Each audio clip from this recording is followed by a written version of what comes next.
So we have a team that's flirting with history. Let's be honest. The Columbus Blue Jackets, though they're losing right now, as of right now, anyways, they're losing to Washington 2-0. Somebody predicted Columbus was going to lose, so that's either good or bad.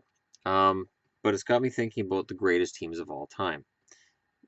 Forgive Shadow, he's just apparently decided he loves me right now, and there's nothing I can do to get rid of him right now. He wants to hang out with me. 1976-77 Montreal Canadiens. According to this Hockey News magazine, show the front cover, the greatest teams of all time. And I've gone through this magazine before, but I'm going to go a little bit into detail here because in understanding how great a team is, and that's the question you ask with the current Columbus Blue Jackets streak. It comes down to the entire season and the postseason. So the best team of all time, Montreal Canadiens. It might be difficult to believe, but the Montreal Canadiens actually had a losing record against the Boston Bruins in 76-77. After one of those three losses, superstar Guy Lafleur said, "I will never accept losing. Never. The law of averages is bound to catch up with us, but that's no excuse for a bad performance." And that, in a nutshell, is what made the 76-77 Canadiens the greatest collection of talent in the history of the game. The rest of the NHL provided Montreal such feeble competition that they had to fabricate it from within by challenging themselves to be better and more dominating each game. Practices, for the most part, were even more demanding than the games. When we scrimmaged, you were playing against the best players in the world, recalled Peter Mahovlich, who lost his spot on the first line to Jacques Lemaire that season, despite posting a team record 82 assists the year before. You couldn't help but get better because we had a bunch of guys who loved to be on the ice. Guy Lafleur loved to be on the ice. Steve Shutt loved it. Larry Robinson loved it. And he was going at top speed. It was fun. The Canadiens opened the season with a 10-1 win over the Pittsburgh Penguins, finished it with a 2-1 overtime win against the Boston Bruins in Game 4 of the Stanley Cup Final, and in between they were the most electrifying, dominant, and unstoppable team the NHL's ever seen. All told, they established 21 NHL records, including a 132-point performance that still stands as a league benchmark, and they did that without overtime wins or shootout wins. Their goal differential of 216 is by far the best in NHL history, 40 ahead of the next best mark, which was established by the Habs the following season. They had 9 players in the lineup who ultimately made their way to the Hockey Hall of Fame, along with coach Scotty Bowman and GM Sam Pollock. They became one of only 2 post-expansion teams, the 70-71 Bruins were the other, to place 4 players, goalie Ken Dryden, defenseman Robinson, right winger Lafleur, left winger Shutt, on the first All-Star team. The league might as well have held its awards ceremony at the Canadiens team banquet. Since Lafleur won the Art Ross, Hart, and Conn Smythe trophies, Dryden and Michel Larocque, Bunny Larocque, won the Vezina, Robinson the Norris, and Bowman the Adams. Goalies shared the Vezina. This was before there was any talk of goals against averages mattering. So it split into 2 awards in the 80s. Had the Rocket Richard Trophy been in existence, Steve Shutt would have taken it on the strength of a 60-goal season that established a record for left wingers at the time. The Selke Trophy was established next season when Bob Gainey won the first of 4 consecutive as the league's best defensive forward. And I said at one point it should be called the Bob Gainey Award.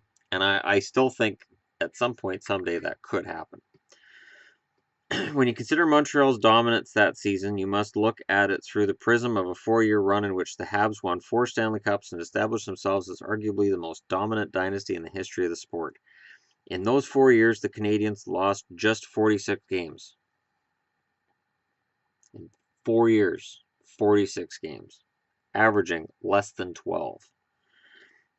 To put their 60-win, 8-loss, 12-ties record in 76-77 into perspective, they're the only team in NHL history to play more than 60 games in a season and lose fewer than 10. In fact, prior to Montreal losing just 11 games the season before, the low water mark for losses in a 60-plus game schedule was 13 by the 50-51 Detroit Red Wings, who established a mark in 70 games. But what made the Habs roster so impressive was it was almost entirely homemade. With the exception of Mahovlich, every player on the roster was drafted or developed by Montreal. Dryden and Doug Jarvis were drafted by other teams, but were dealt to the Canadiens before their NHL careers even began. And famously, Ken Dryden was Montreal or Boston property, and they shipped him off to Montreal. And you have to trace the lineage of that team. And to trace the lineage of that team, you have to go back a few years to the 70-71 season when the Canadiens shocked the hockey world by stunning the powerhouse Bruins in the first round of the playoffs en route to the Stanley Cup. They did it with Dryden, a rookie goaltender who had originally been drafted by the Bruins in 1964. At the 1970 draft, Pollock traded Ernie Hickey to the California Golden Seals for a swap of first-round picks and helped seal California's fate as the last-place team by dealing Ralph Backstrom to the Los Angeles Kings at the deadline.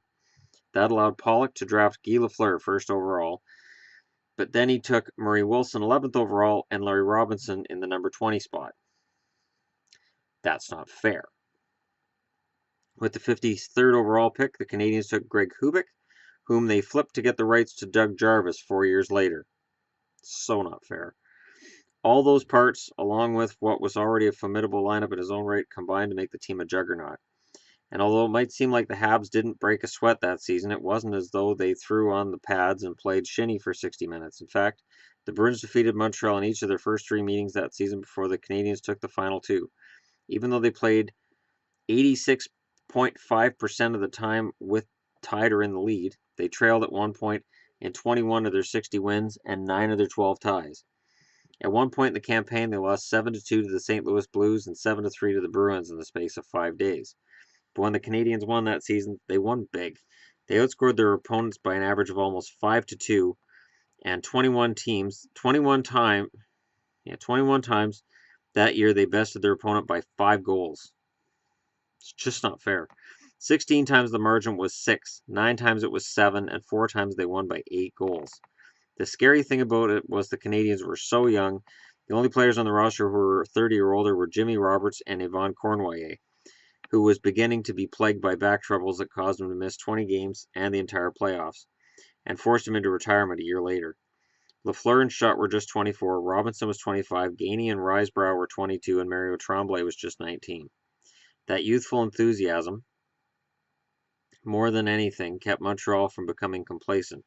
It also helped that practices were intense and competitive, and that Bowman knew exactly what kind of mind games to play to keep the players on edge. It's pretty simple, Mahovlich said. Scotty never allowed us to get bored. Everybody talks about the talent we had, but one of the things Scotty did very well was he knew how to manipulate that talent to make sure that talent was ready to play every night. We always had 2 or 3 extra players around who could take your spot in the lineup and the team wouldn't miss a beat. Even though we were winning all the time, even if you had bumps and bruises, you kept playing because you were scared to death of losing your spot in the lineup. When you go through the first half of the season and you've only lost 4 or 5 games, it's the coach who creates the atmosphere where everybody's on pins and needles.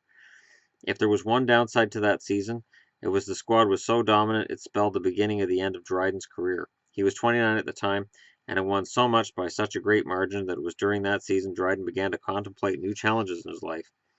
This isn't a complaint, but I didn't enjoy last season very much, Dryden said the next year. We had a great team and a great record, but there were an inordinate number of games which we won without a reasonable amount of difficulty. There were moments when we win a game and you go into the dressing room and there would be a certain amount of emptiness. Some guys would just have to yell it up just to emphasize the fact we'd won. I'm happy we won as often as we did and lost only 8 times, but I found myself spending an increasing time thinking about what I want to do with my future. Perhaps it was a portent of things to come that the Canadiens' only 2 playoff losses came to the New York Islanders that spring. It would be 3 seasons before the Islanders would usurp the Montreal dynasty and their first of 4 Stanley Cups. As dominant as those teams were, however, they were not the 76-77 Canadiens, the standard by which all other great teams in the NHL are measured. I'm pretty sure I've never gone through this whole thing. And you look at it. And in the playoffs that year, they swept St. Louis. They beat the Islanders 4-2, and then they swept Boston in the final. Hall of Famers on this team: Yvon Cournoyer, Ken Dryden, Bob Gainey, Guy Lafleur, Guy Lapointe, Jacques Lemaire, Larry Robinson, Serge Savard, Steve Shutt. So, and I'm doing this because with Columbus getting 16 wins in a row, there are going to be people who take this to that degree and say, well, how do they compare to the great teams? They haven't won a playoff game yet. They haven't qualified for the playoffs yet. They're going to. But Columbus needs to make the playoffs and do something while they're there. I don't remember the 76-77 team. I remember a lot of the teams that are in that greatest teams of all time list. The 99 Dallas Stars are in there, barely, but they're in there. The 2001 Colorado Avalanche are in there. There are Oilers teams that, of course, are in there. And what Columbus has done is amazing, and it's fun to watch, and it's fun to speculate on. But it's just half a season right now, and where they're at and where they're trying to get to are two completely different things. The one thing that stands out to me from that article is Scotty Bowman knew how to motivate guys every single night. John Tortorella's done the same thing. Tortorella has not bought into the streak. He hasn't really talked about it. He has seemed genuine in interviews I've seen with him on Columbus games where he's like, I don't care. Every game's a new game. And he seems to get players in that mindset. Now, it's still 2-0 Washington as I tape this. It's just, 2 minutes into the second period. But never count Columbus out. Other teams have, and to their detriment. Columbus knows how to score and score often. But if you're going to talk about the greatest team of all time, and I don't like Montreal. I'm not a Montreal fan, but that Montreal team was the greatest of all time. Shutt, Lafleur, and those guys, their careers were winding down as I started watching hockey. But they were still capable of dominating. And while a lot of people talk about parity and oh, it's good that we don't have dynasties, I miss it. I do. I miss great teams. It's nice to have all 30 teams have a shot. Minus, a couple of teams that just are hopeless. But in general, every team has a shot, and there's this murky milquetoast appearance to the league. And I wonder if Chicago hadn't needed to tear everything down after their first Stanley Cup, how many more would they have won? Could they have won 4 in a row? I think they could have. We'll never know. A team like that Montreal team will never exist again. It can't. You can't fit that team under the cap at all. And Ken Dryden is truly a sad story because sad kind of, I mean, he became a lawyer and he's had a long career in Canada as a politician. But if he'd been motivated to stay in hockey, who knows what kind of records he would hold. Who knows if Martin Brodeur would have ever passed him. If he'd been motivated to play hockey and stay in it, if he hadn't taken any time off, which he did in the middle of his career. Just imagine if Carey Price came out tomorrow and said, I'm taking next year off. I'm going to go to school. People would go nuts. And I know Tim Thomas did it to the Bruins, but that was more of I'm more important than my teammates, so I need a year off to think about how great I am. Yeah, wasn't impressed with him. But I respect what Dryden did. And I respect the hell out of that team as much as I hated them. Because if you notice, all of their great wins came at the expense of my Boston Bruins. If not for that Montreal team in the 70s, Boston wins probably 3 or 4 more Stanley Cups. And maybe I'd be the one boasting about how great my team's past was. But I don't have a whole lot of boasting that I can do. Because they won a couple of cups at the start of the 70s. And then from there, it was Montreal was always better than us. Always. So, just some perspective as we look at this great winning streak and what this streak means in terms of the greatest teams of all time. They've got a long way to go, and I don't think anybody will ever beat that team's record. 8 losses is never going to happen. There's no way any team will ever lose 8 or less games. So there you go. Greatest team of all time. Let me know in the comments below what you think. Go ahead and hit like and subscribe if you're just browsing through. But I really don't think anybody can debate whether or not that's the greatest team ever, because they were the greatest team ever. And that's coming from a guy who just hated to see Boston lose and still hates to see Boston lose, but a lot of the time when Boston loses, Montreal is responsible, and it just sucks. But whether I like them or I don't like them, I have to give them their due. Thanks for watching, and I'll talk to y'all again soon.